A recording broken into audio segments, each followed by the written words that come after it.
Alright, hello everyone, and thank you for tuning in once again to the Black Box Podcast. BBOR, Black Box Online Radio, coming to you from West Virginia. During the last segment, we were talking about the blue wave and the upcoming congressional elections and the Senate elections in 2018, the midterms. My biggest question was to you, will the blue wave happen or will it become a red wave? Will the Democrats be successful in taking back the House and the Senate?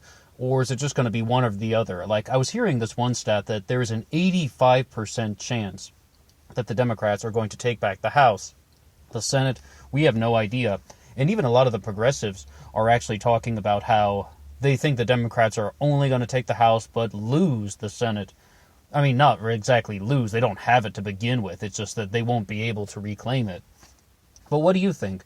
Do you think we're going to see an upsurge of, a blue wave, if you will? Do you think we're going to see something like that? Let's talk about some of the races that we have going on. One of the candidates that I didn't get to mention during the last one was Gina Ortiz-Jones, coming to us from Texas's 23rd Congressional District. Gina Ortiz-Jones, if she does win, which she most likely will, she'll become the first Filipina-American woman to be in Congress. She is also someone who is openly gay. Diversity points across the spectrum, and I kind of just say that in a comical manner because the 23rd District of Texas has proven to be very important because it's going to be the focus of the border wall conversation. You know, all the people that are chanting, build that wall, build that wall. Well, a large portion of that is going to be in the 23rd District of Texas. So the representative that they're going to have in that district is going to become a very, very prominent figure. And no matter who it is, which would most likely be Gina Ortiz-Jones, but you will see that person on television a lot more. And once again, I'm just quite curious to know what's going to happen. Moving up to North Dakota, we have Heidi Heitkamp going up against Kevin Cramer, trying to take the seat away, actually, from... But I don't think I've heard, so many discussions on North Dakota like this before. I mean, I've just been hearing non-stop news about North Dakota, whether it's Heidi Heitkamp versus Kevin Cramer. Also, that whole sort of semi-scandal about how they were trying to disenfranchise Native American voters, as well as, just things about the Minnesota Golden Gophers and the North Dakota Fighting Sioux, sports rivalries and such. I would say that Kevin Cramer, the Republican challenger, is somewhat of a awkward individual. He is not exactly an evil person. It just comes across that way to some people. I really found when I was watching the progressive shows that the Democrats really trying to skewer him on things when it's like, I could tell he's not actually saying something evil. They're just trying to manipulate the context to make it sound like something he's not. But at the same time, when you're trying to be a senator, those little slips of the tongue could destroy your career, and he should know that, which I'm sure he does. It's just, I don't think that, I just want to know who's going to win this one, to be honest. Heidi Heitkamp versus Kevin Cramer in North Dakota. And this is going to be a very critical Senate seat because the Democrats cannot afford to lose anything. Once again, I'm not a Republican or a Democrat. I'm an independent. I just want to know who's going to be victorious. But if the Democrats actually want to do this blue wave, they can't afford any losses like states like North Dakota, and there's a lot of attention that's going on that particular state. Moving on to the South Dakota, one state that doesn't get talked about nearly as much, we have an individual named Ron Wyzek. I hope I'm pronouncing his name correctly. Wieczorek. And this individual is running as a LaRouche-backed candidate in South Dakota, running as an independent for South Dakota's representative-at-large district. And it's like, I talked about Keisha Rogers on the last one. We were talking about how Keisha Rogers is an independent LaRouche-backed candidate in Texas in the 9th Congressional District going up against Al Green. Well, Ron from South Dakota is also running on their platform. But, as far as I understand, he's more of a novelty. He's just like, he's been a longtime supporter of the Lyndon LaRouche movement. And he is just kind of running to give them some kind of support. If I've understood, from the material that I've seen about them.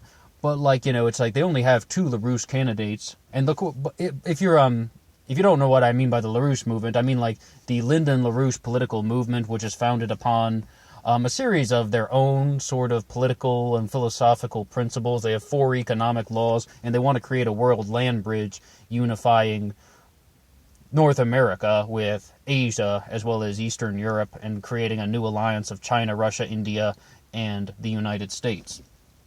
But anyway, I was told that there was a candidate in Michigan's 12th congressional district that had also adopted the LaRouche platform, but I'm not exactly sure who that is, because there are a couple of independents running in Michigan, and I should say they're really third parties, because we have Gary Walkowitz in Michigan's 12th congressional district, who is running.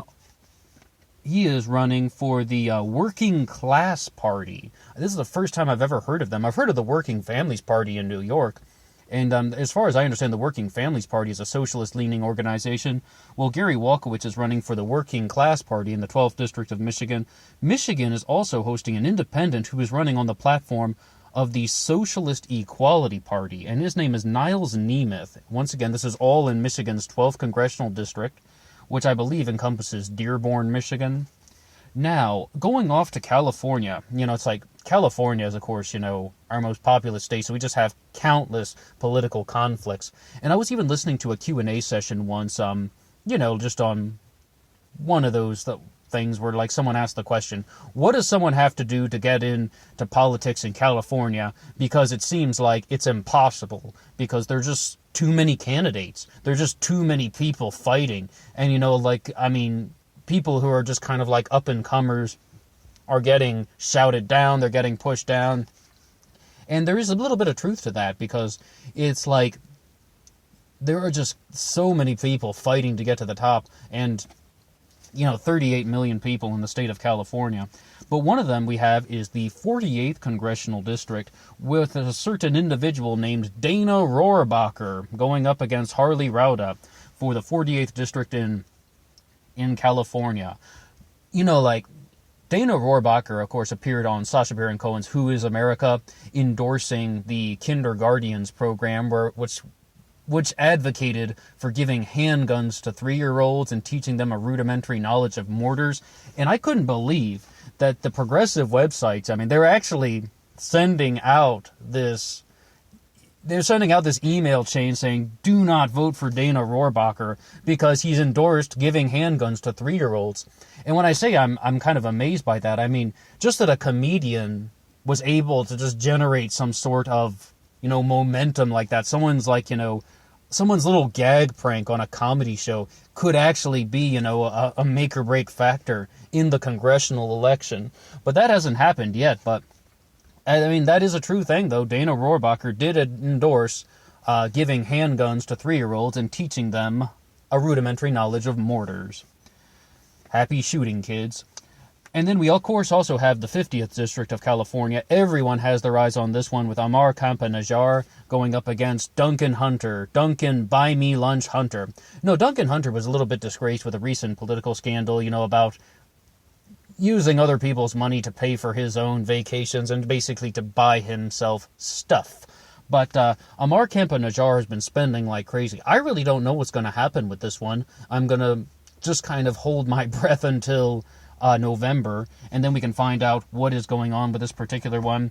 Duncan Hunter's father was someone who really generated a lot of enthusiasm for the conservatives. I was even listening to Rush Limbaugh about 7-8 years ago, and someone was just like, I want a real conservative like Duncan Hunter. And they were saying that if Duncan Hunter had, if Barack Obama had lost the presidency to John McCain, Duncan Hunter Sr. would have become an influential member of the Republican cabinet. But of course, Barack Obama won, John McCain lost, and the rest was history. Now, Duncan Hunter Jr. is kind of, in hot water in that state of California. I don't think he's rebounded from that scandal, to be honest. And voters should really look at that. This isn't something like, one slip of the tongue like we talked about, with Kevin Kramer or something like that, who just says some things in an awkward way. No, he was spending thousands of dollars on, his own personal expenses / vacations / other junk. And that's something that we need to think about. Well, we got a few things that have been going on all across the country.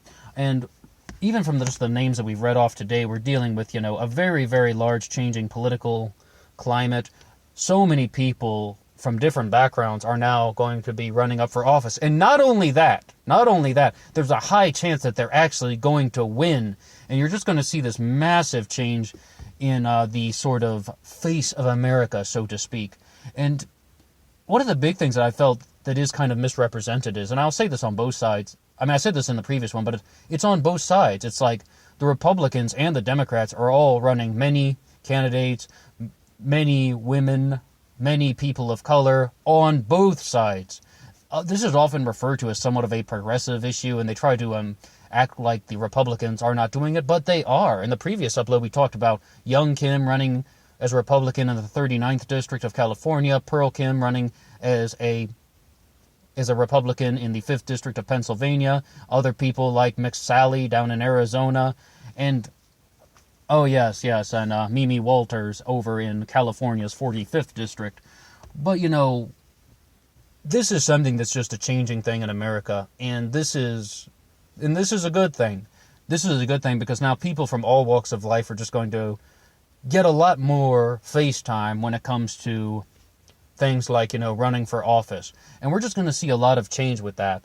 And in some ways, this so-called blue wave is really just an American wave. It's really just, this American wave that just shows the changing of our political climate.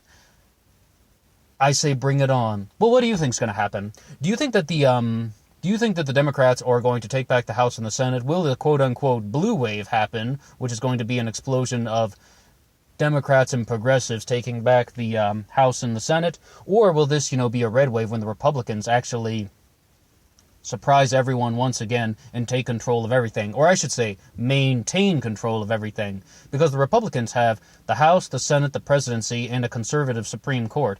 All branches of government right now. What's going to happen? I'll leave that up to you.